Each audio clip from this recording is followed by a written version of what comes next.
बेटा सब लोग सुनना ध्यान से। कल हमने क्या कौन कौन सी रिएक्शन की थी? कॉम्बिनेशन, डीकम्पोजिशन और डिस्प्लेसमेंट, डबल डिस्प्लेसमेंट। वहां से में हमने केमिकल फॉर्मूला बनाना सीखे थे।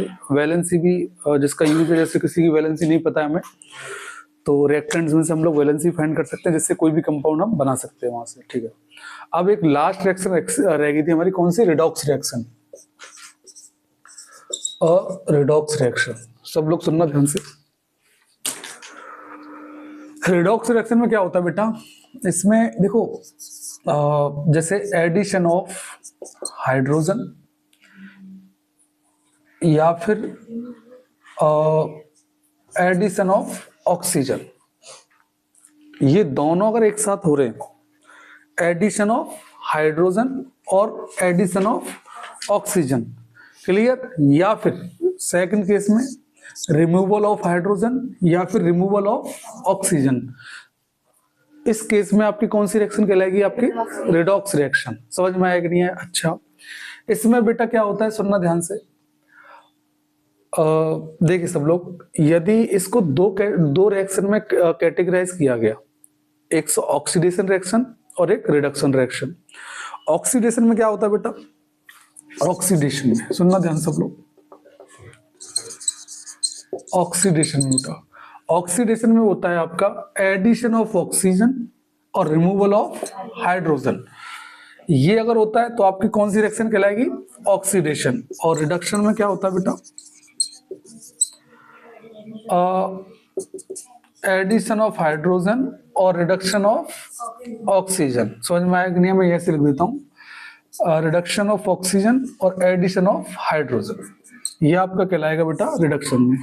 ये दोनों रिएक्शन अगर एक साथ हो रही हो तो वो किस में चला जाएगा? रिडॉक्स में। इसीलिए मैंने क्या किया, यहाँ ये दोनों मेंशन कर दिए कि एडिशन ऑफ हाइड्रोजन या एडिशन ऑफ ऑक्सीजन। समझ में आया? एक पार्ट इसका, हाँ एक पार्ट इसका और एक पार्ट इसका, ये दोनों अगर हो रहे हैं तो आपका देखो किस में चला गया? ऑक्सीडेशन हो गया, रिडक्शन हो गया, तो किस में चला गया? आपका रिडॉक्स में चला गया।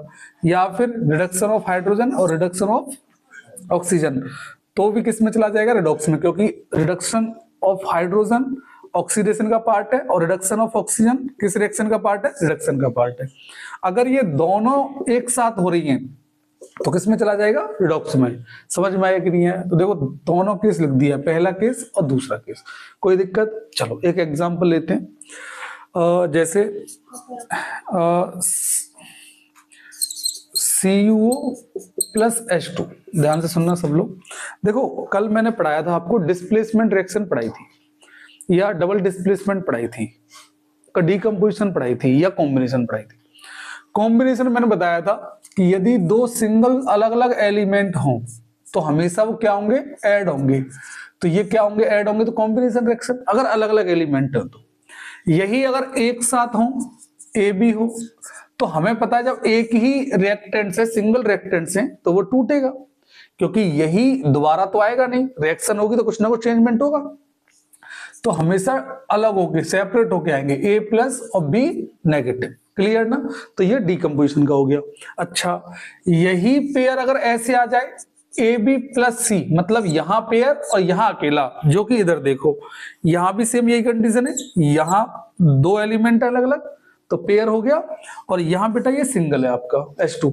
तो ये जो पार्ट होता है वो किसका होता है? डिस्प्लेसमेंट का। किसका होता है? डिस्प्लेसमेंट। इसमें क्या होता है? ये पॉजिटिव, ये नेगेटिव, और ये बेटा पॉजिटिव। कभी कभी ये नॉन मेटल में और हो जाता है, जैसे ये नेगेटिव भी हो सकता है सी आपका, तो नेगेटिव होगा तो भी ये क्या हो जाएंगे बेटा? चेंज हो जाएंगे, डिस्प्लेस्ड हो जाएंगे। सी आपका बी के पास चला जाएगा, बी सी के पास आ जाएगा। समझ में आया कि नहीं है? यहां मेटल होता है, मोस्टली जनरल केस में यहां मेटल होता है, ध्यान रखना सब लोग ध्यान से। तो इसमें क्या होता है, जो बी है आपका, हमेशा बी ही डिस्प्लेस्ड होगा, ए डिस्प्लेस्ड नहीं होगा। कभी मेटल के साथ रिएक्शन नहीं करता। हाँ अगर नॉन मेटल होता है यहां तो फिर ये दोनों चेंज हो जाते हैं आपके एक्शन। तो सी आपका यहां आ जाता और बी यहां पहुंच जाता, जो कि मैंने अभी बताया था। तो इसमें बी क्या करेगा?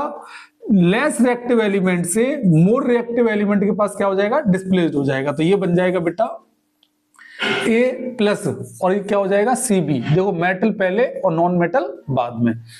थर्ड में मैंने क्या बताया था? यदि दोनों पेयर में हो, जैसे A B plus C D. तो यहां से क्या होगा, ये पॉजिटिव नेगेटिव, तो हमेशा नेगेटिव नेगेटिव वाले एक्सचेंज हो जाएंगे। बी किसके पास पहुंच जाएगा, सी के पास, और डी किसके पास, ए के पास। एक्सचेंज ऑफ आयंस हो जाते हैं in the case of double displacement reaction. तो ये डिस्प्लेसमेंट और ये डबल डिस्प्लेसमेंट, तो ये हो जाएगा एडी प्लस सी बी। ये समझ में आया कि नहीं आया? अच्छा, इसे देखो, ये किसका पार्ट है, एक पेयर बन रहा है और दूसरा सिंगल है, तो एक पेयर दूसरा सिंगल, तो क्या हो जाएगा, डिस्प्लेस्ड हो जाएगा। अब मैंने केस बताया था, यहां अगर मेटल हो तो ये किसके पास पहुंच जाता है, इसके पास पहुंच जाता है, क्लियर ना। लेकिन हमें, अच्छा, नॉन मेटल हो तो ये क्या करता है, यहां आ जाएगा और ये कहां पहुंच जाएगा, यहां आ जाएगा। लेकिन बेटा हाइड्रोजन है तो नॉन मेटल, लेकिन रिएक्शन के केस में वो मेटल की प्रॉपर्टी निभाता है। किसकी प्रॉपर्टी निभाता है, मेटल की। समझ में आया कि नहीं आया? चलो ध्यान से देखो, तो ये जैसे H2O, समझ में आया कि नहीं है? तो H पहले आ रहा है, एक तरह से मेटल की प्रॉपर्टी वो निभा सकता है। तो ये पॉजिटिव, ये नेगेटिव, याद करने का तरीका बता रहा हूं मैं। तो ऑक्सीजन क्या हो जाएगा, डिस्प्लेस्ड हो जाएगा, किसके पास, हाइड्रोजन के पास, क्योंकि रिएक्टिव सीरीज में हमें बताया hydrogen is more reactive than copper, clear ना। तो ये हो जाएगा Cu प्लस, और देखो ऑक्सीजन हाइड्रोजन के पास जाएगा तो एक ही कंपाउंड बनता है हमेशा, वाटर, H2O बन जाएगा आपका, ठीक है ना। चलो ध्यान से देखो, अब देखा जाए सर इसमें रिएक्शन कैसे पता चलेगा क्या हुआ है। मैंने कहा यहां से देखो, यहां इस केस में इसमें ऑक्सीजन जुड़ा हाइड्रोजन में और हाइड्रोजन भी ऐड हुआ, तो ऑक्सीजन भी ऐड हो रहा है और हाइड्रोजन भी ऐड हो रहा है। तो इसका मतलब दोनों रिएक्शन हो रही हैं, रिडक्शन भी हो रहा है और ऑक्सीडेशन भी हो रहा है। तो ये रिडॉक्स का पार्ट हो गया। सर सेपरेटली समझाओ, ये तो आपने एक साथ बता दिया कि ऐड हो रहा है, सेपरेशन में समझाओ अलग अलग कि कहाँ रिडक्शन हो रहा है और कहाँ ऑक्सीडेशन हो रहा है। तो ध्यान से समझो सब लोग, ध्यान से। मैंने कहा इधर देखो आप लोग, सब लोग यहां पर देखिए, इसके साथ ऑक्सीजन था और यहां पर ऑक्सीजन निकल गया। तो जब ऑक्सीजन निकल जाए, रिमूवल ऑफ ऑक्सीजन, तो क्या होता है बेटा, रिडक्शन। तो ये किसका पार्ट हो गया बेटा, रिडक्शन का। चलिए अच्छी बात है।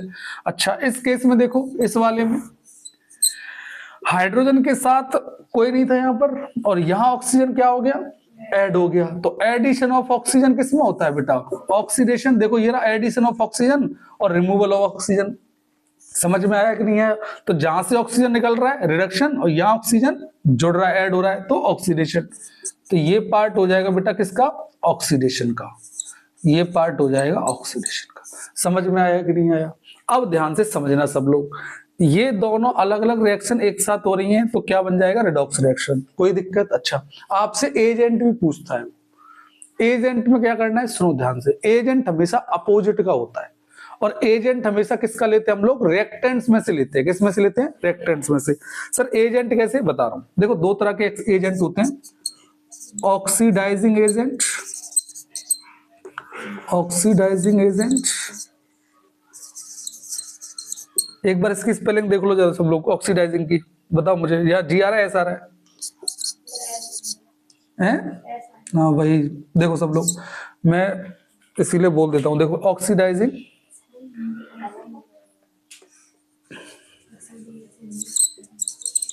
एजेंट और ये रिड्यूसिंग एजेंट। सब लोग ध्यान से सुनना, ऑक्सीडाइजिंग एजेंट में हमेशा क्या होता है, अगर ऑक्सीडाइजिंग एजेंट है तो वो रिडक्शन का काम करेगा, मतलब रिडक्शन में यूज होगा रिएक्शन में। मतलब सुनो ध्यान से, मैं नॉर्मली समझाऊंगा आपको। जैसे यहां देखो, कॉपर के साथ ऑक्सीजन है, तो ऑक्सीजन, कॉपर ने क्या किया, ऑक्सीजन को किसको दे दिया, हाइड्रोजन को दे दिया कि भाई आप इसको ले जाओ। तो एक बात हो, ऑक्सीजन हाइड्रोजन में जुड़ा है, तो कॉपर ने ऑक्सीजन को रिलीज तो किया है कि जाइए आप ऑक्सीजन को ले जाइए। तो जहां ऑक्सीजन जुड़ेगा वो कौन सी रिएक्शन कहलाएगी, ऑक्सीडाइजिंग ऑक्सीडेशन रिएक्शन कहलाएगी। ऑक्सीडेशन रिएक्शन कब हुई, जब कॉपर ने ऑक्सीजन को दिया। अगर कॉपर के साथ ऑक्सीजन नहीं होता तो क्या ये पॉसिबल था? तो ध्यान से सुनो, हुआ तो यार रिडक्शन है, लेकिन कॉपर कौन सा एजेंट होगा, ऑक्सीडाइजिंग एजेंट। कौन सा एजेंट होगा बेटा, ऑक्सीडाइजिंग एजेंट। सर ऐसा क्यों किया आपने, क्योंकि पहली बात तो हम रिएक्टेंट्स में से लेते हैं, हमेशा एजेंट किस में से लेंगे, रिएक्टेंट। ये प्रोडक्ट होता है और ये रिएक्टेंट्स होता है, पता होगा आप लोग। सुनो ध्यान से, तो कॉपर ने ऑक्सीजन को दिया तो पॉसिबिलिटी ऑक्सीजन ऐड कब हुआ, अगर कॉपर ने ऑक्सीजन दिया तभी तो पॉसिबल हुआ, अगर कॉपर ऐड उसको नहीं देता तो क्या ये पॉसिबल था। तो कॉपर मतलब, या फिर ऐसा कर लो, जो अपोजिट रिड्यूसिंग एजेंट या रिडक्शन रिएक्शन है, तो रिडक्शन में हमेशा क्या होगा, ऑक्सीडेशन, ऑक्सीडाइजिंग एजेंट। अच्छा, ऑक्सीडेशन रिएक्शन में जो एजेंट निकाले जाएंगे वो कौन सा होगा, रिड्यूसिंग एजेंट। तो यहां देखो आप, ये H2 है, अब यहां पर क्या हो रहा है, इसमें ऑक्सीजन क्या हो रहा है, ऐड हो रहा है। तो अगर देखा जाए तो ऑक्सीजन किसने अपनी तरफ अट्रैक्ट किया, हाइड्रोजन ने अट्रैक्ट किया।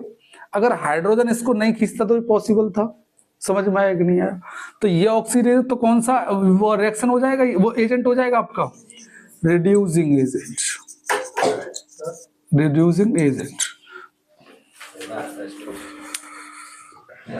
देखो इसका एक और तरीका समझ लो आप, देखो इसका एक तरीका समझ लो आप, सब लोग ध्यान सुनो। इस कंपाउंड में ऑक्सीजन निकल रहा है, इधर देखो बेटा, इधर इसमें ऑक्सीजन निकल रहा है, तो जहां से ऑक्सीजन निकलता है वो क्या है, रिड्यूसिंग एजेंट, वो सॉरी रिडक्शन होता है रिएक्शन, और रिडक्शन में हमेशा अपोजिट क्या होगा, ऑक्सीडाइजिंग एजेंट। तो जहां से ऑक्सीजन निकल रहा है तो कौन सी रिएक्शन होनी चाहिए, रिडक्शन होनी चाहिए। तो रिडक्शन में उल्टा लिख दो, ऑक्सीडाइजिंग एजेंट, तो कौन होगा, कॉपर होगा।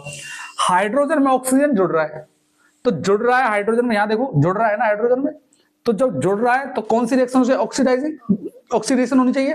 ऑक्सीडेशन में का उल्टा क्या होगा, रिड्यूसिंग, तो हाइड्रोजन क्या होगा, रिड्यूसिंग एजेंट, मतलब उल्टा लिख दो आप। जिसमें ऑक्सीजन निकल रहा है तो ऑक्सीडाइजिंग एजेंट, हाइड्रोजन और जिसमें ऑक्सीजन जुड़ रहा है वो रिड्यूसिंग एजेंट। अगर हाइड्रोजन का केस होता कि इसमें से हाइड्रोजन अगर आर ऐड हो रहा होता तो कौन सी रिएक्शन होती है यहां पर,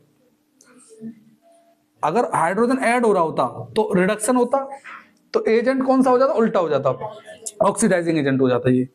अगर हाइड्रोजन में, यहां पर हाइड्रोजन अगर ऐड हो रहा होता तो, या सॉरी हाइड्रोजन निकल रहा होता तो कौन सी रिएक्शन, ऑक्सीडेशन, तो एजेंट कौन सा हो जाता है, समझ में आया कि नहीं आया, उल्टा लिख देना है आपको, कोई दिक्कत, ठीक है। कुछ रिएक्शंस दे रहा हूं वो हम लोग करते हैं, जो अब 4 रिएक्शन पढ़ी हैं हमने, 5 पढ़ी जो भी है, सब लोग ध्यान से देखो।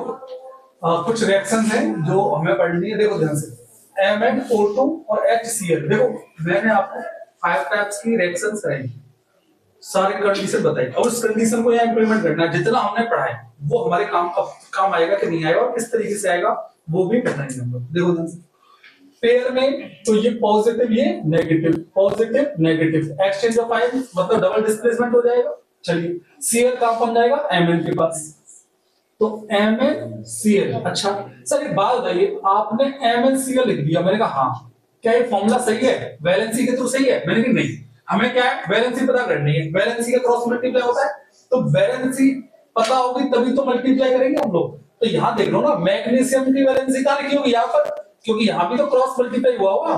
तो मैग्नीशियम की वैलेंसी कितनी है, 2, और ऑक्सीजन की वैलेंसी कितनी है, नहीं एक सेकंड, MnO2 ना, मैग्नीशियम की कितनी है, 4, नहीं मैग्नीशियम तो मेटल है, मैग्नीज की वैलेंसी देखो, चेक करो आप लोग, चेक करिए उसकी, इसकी 2 होगी, इसकी मैग्नीशियम की 2 होगी, लेकिन कोई नहीं, इस केस में बता दूं, यहाँ 2 और यहाँ 2 दोनों कैंसिल आउट होने चाहिए, लेकिन कुछ कंपाउंड बन जाते हैं, कोई दिक्कत नहीं है, अगर वो बन रहे हैं तो इसके अकॉर्डिंग बना लेंगे हम लोग। यहाँ से देखो, तो मैग्नीशियम की 2 और ऑक्सीजन की 2 है, तो वैसे 1 आना चाहिए, लेकिन कुछ पैटर्न है जहां पर हमें सोच समझ के दिमाग से काम लेना है, ठीक है ना। तो यहाँ मैग्नीशियम की वैलेंसी कितनी, 2, और क्लोरीन कितनी, 1, तो क्रॉस मल्टीप्लाई कर दो, तो MnCl2 प्लस का, ध्यान से देखो, ऑक्सीजन किसके पास चला जाएगा, हाइड्रोजन के पास, तो क्या बन जाएगा बेटा, H2। ये समझ में आया, देखो HO बनेगा, H की वैलेंसी 1, ऑक्सीजन की 2, तो क्रॉस मल्टीप्लाई करेंगे तो H2। क्लोरीन भी बनेगी। हाँ सुन लो ध्यान से, एक इसमें एक्सेप्शन हो रहा है आपका कि क्लोरीन गैस अलग से और रिलीज होती है, जब भी रिएक्शन होती है तो क्लोरीन गैस जो होगी वो अलग से रिलीज होगी। और ध्यान से देखो सब लोग, ये रिएक्शन जो है बेटा कोरोजन का पार्ट है आपका, रस्टिंग ऑफ आयरन, कोरोजन में रस्टिंग ऑफ आयरन होता है। जैसे आयरन को अगर एटमॉस्फेयर में रखा जाए और वाटर और मिल जाए, मतलब ह्यूमिडिटी, तो वहां से क्या होता है, आपकी जंगल में कोरोजन स्टार्ट हो जाती है। तो क्या बन जाएगा बेटा, Fe2O3 और हाइड्रेटेड मतलब X H2O, जो येलो कलर का होता है ना,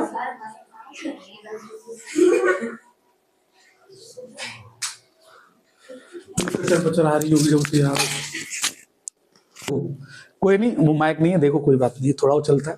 तो ये समझ में आया, आयरन, ऑक्सीजन और वाटर, ये तीनों मिल जाते तो बेटा क्या बन जाता है, फेरस हाइड्रेटेड फेरस ऑक्साइड आपका, मतलब जंग जो रस्टिंग ऑफ आयरन है उसकी रिएक्शन है आपकी। नेक्स्ट देखो CS, अच्छा ये किसका पार्ट है, ये कौन सी रिएक्शन है, ये कॉम्बिनेशन रिएक्शन। देखो तीनों अलग अलग है, कॉम्बिनेशन रिएक्शन, कोई दिक्कत। अच्छा ध्यान सुनो, ये सिंगल रिएक्टेंट्स हैं तो सिंपल सी बात है, स्प्लिट होगा, मतलब 2 या मोर देन 2 प्रोडक्ट में आपका मिलेगा हमें। तो यहां से अगर आप इसको अलग करते तो क्या बन जाएगा, CO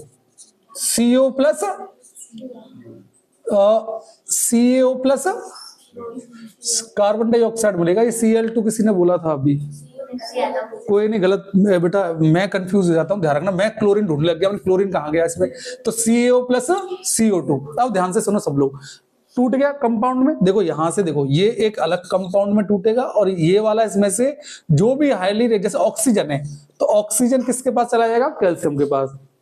कार्बन कभी नॉन मेटल की जगह काम नहीं आएगा, जैसे लास्ट में नहीं आता कभी, जैसे CO2, तो CO2 में ध्यान से देखो, मैंने बताया जो पहले लिखा जाता है वो मेटल का काम करता है और दूसरा नॉन मेटल का। तो कार्बन किसी के साथ ऐड होके नहीं आएगा, जैसे नहीं आएगा, NaC नहीं लिखा होगा, क्योंकि ये नॉन मेटल का काम है, नॉन मेटल लेकिन करता नहीं है, रिएक्शन में काम नहीं करता, उसकी जगह किसी के साथ ऐड होके नहीं आएगा, अपने आप को राजा समझता है, और जलवा है इसका। कार्बन एक अपना खुद का एक चैप्टर है इसके नाम का, ध्यान से देखो सब लोग। तो कौन सी रिएक्शन है बेटा, ये डीकंपोजिशन रिएक्शन। अच्छा इसको हीट करेंगे बेटा, यहाँ हीट लिख दो, ध्यान से देखो, FeSO4 सल्फेट, बेटा इसका ये मोस्ट इंपोर्टेंट रिएक्शन है। यहाँ पर कुछ कंपाउंड ऐसे निकलते हैं जो हमें कंफ्यूज करते हैं, जैसे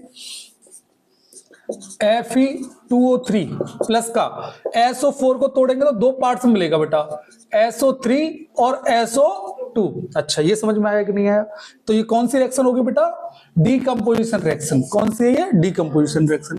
यहां से देखो, पोटेशियम ब्रोमाइड और सिल्वर नाइट्रेट, अच्छा तो डबल डिस्प्लेसमेंट, डबल पेयर है, तो NO3 किसके पास चला जाएगा, पोटेशियम के साथ, तो KNO3 प्लस AgBr। चलिए ध्यान से देखो, पोटेशियम की वैलेंसी कितनी, 1 और नाइट्रेट की 1, तो दोनों का सेम हो जाएगा, सिल्वर ब्रोमाइड दोनों का सेम है, सेम वैलेंसी है, ध्यान से देखो सब लोग। ठीक है, यहां पर ध्यान से देखना, इन दोनों की वैलेंसी कितनी होगी, 1 होगी, यहां से निकाल भी सकते हो, NO3 के साथ कुछ नहीं है ना, तो Ag की वैलेंसी 1 और नाइट्रेट की वैलेंसी तो 1 होती है, ध्यान से देखो। कौन सी रिएक्शन होगी इसमें, पेयर और सिंगल, डिस्प्लेसमेंट। चलिए ये नॉन मेटल है और ये भी नॉन मेटल है, तो क्या हो जाएगा, हाँ एक्सचेंज हो जाएंगे ये दोनों, Cl इसके पास चला जाएगा और सल्फर इधर आ जाएगा, तो HCl और प्लस का क्या बन जाएगा, S। समझ में आया कि नहीं आया, चलो दोनों की वैलेंसी 1 1 है, तो यही फॉर्मूला बनेगा, ये अपना अलग है। वैसे S8 की फॉर्म में सिंगल मिलता है, ये ध्यान रखना, अलग मिलेगा तो S8 मिलता है आपका, क्लियर है ना, वो मेंशन कर लेना आप लोग। यहां देखो ये सेम डबल डिस्प्लेसमेंट है, ये पेयर और सिंगल दोनों। अच्छा ये क्या है, कार्बन है आपका, कार्बन है, कार्बन, तो ध्यान से देखो, मैंने कहा ना कार्बन किसी के साथ नहीं मिलेगा आपका, तो ये मेटल का काम करता है, यहां पर खुद में एक राजा है, तो क्या करेगा, ये ऑक्सीजन को ले लेगा, तो Zn प्लस CO2। समझ में आया, कार्बन कभी मेटल के साथ नहीं आएगा था कभी, क्योंकि है नॉन मेटल, पर इसके जो खुद के नियम है वो मेटल की तरह, राजा की तरह है। ध्यान से देखो, NH4 और NO2 इसको स्प्लिट करोगे तो यहां से क्या बन रहा है बेटा, अमोनियम नाइट्रेट, नहीं इसमें NH3 नहीं बनेगा, नाइट्रोजन बनेगा प्लस H2O बनेगा, ध्यान रखना आप लोग, ये गलती कर जाते हैं, वही चीज मैं सोच रहा था कि अमोनिया बन जाएगा इसमें, भाई NH4 है टूट गया NH3 कंपाउंड बन जाए, नहीं ऐसा नहीं है, ध्यान रखना आप लोग, नाइट्रोजन आपका अलग मिलता है और ये H4 और O2 आपका ये H2O बनाएगा यहाँ पर, कोई दिक्कत, इसको देख लेना। अच्छा ये डिस्प्लेसमेंट थी, ये कौन सी है बेटा, डीकंपोजिशन। कौन सी है ये, डीकंपोजिशन। अच्छा यहां से देखो, डबल पेयर और ये सिंगल, तो वही डिस्प्लेसमेंट, एक्सचेंज हो जाएगा। एल्यूमिनियम क्या है बेटा, मेटल है आपका, ऑक्सीजन नॉन मेटल, और ये मेटल, तो Al और O। तो देखो एल्यूमिनियम की 3 वैलेंसी, ऑक्सीजन की 2, क्रॉस मल्टीप्लाई कर दो Al2O3 प्लस Fe। ये समझ में आया कि नहीं आया, कोई दिक्कत किसी को? चलो ध्यान से देखो सब, AgO और H2S, इसको देखो यहां से क्या बनेगा। देखो ये दोनों कंबाइंड माने जाएंगे, तो सल्फर आपका Ag के साथ चला जाएगा, किसके साथ बेटा, Ag के साथ, प्लस और H2O2 के साथ आ जाएगा, तो क्या बन जाएगा, H2। कौन सी रिएक्शन, एक तरह से डबल डिस्प्लेसमेंट होगी। कौन सी होगी, वैसे डबल डिस्प्लेसमेंट नहीं मानी जाएगी, डिस्प्लेसमेंट मानी जाएगी, क्योंकि ये दोनों अलग अलग हैं। नहीं समझे आप भाई, सल्फर डिस्प्लेस्ड ही तो हुआ है, Ag ने कुछ दिया है क्या किसी को, नहीं, तो ऑक्सीजन तो अलग था, तो ये इसके पास डिस्प्लेस्ड हो गया और ये इसके पास। एक्सचेंज कब होता, जब Ag इसको कुछ देता, तो Ag ने तो कुछ नहीं दिया ना, तो डिस्प्लेसमेंट का पार्ट है ये। कोई दिक्कत? चलो ध्यान से देखो, ये पेयर बन रहा है, तो ये कौन सा, डबल डिस्प्लेसमेंट, तो लीड के पास कौन पहुंच जाएगा, आयोडाइड, PbI प्लस, और नाइट्रेट किसके पास पहुंच जाएगा, पोटेशियम के पास, तो KNO3। समझ में आया कि नहीं आया? किसकी,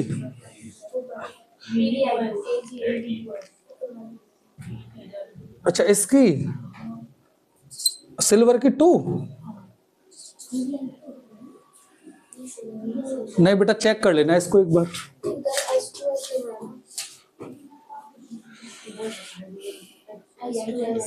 नहीं सल्फर की 2 होती है, अच्छा हाँ, तो सल्फर की 2 होगी तो Ag2S हो जाएगा। ये Ag की तो 1 होती है, सल्फर की 2 होती है। समझ में आया वो? चलो कोई नहीं, ध्यान से देखो, ये कुछ चीजें हैं आप लोग देख लिया करो। इधर देखो सब लोग, यहां से देखो इधर, HCl और CuO डबल डिस्प्लेसमेंट, तो ऑक्सीजन किसके पास चला जाएगा, H के पास, और Cl किसके पास चला जाएगा, क्लोरिक कॉपर के साथ, तो CuCl,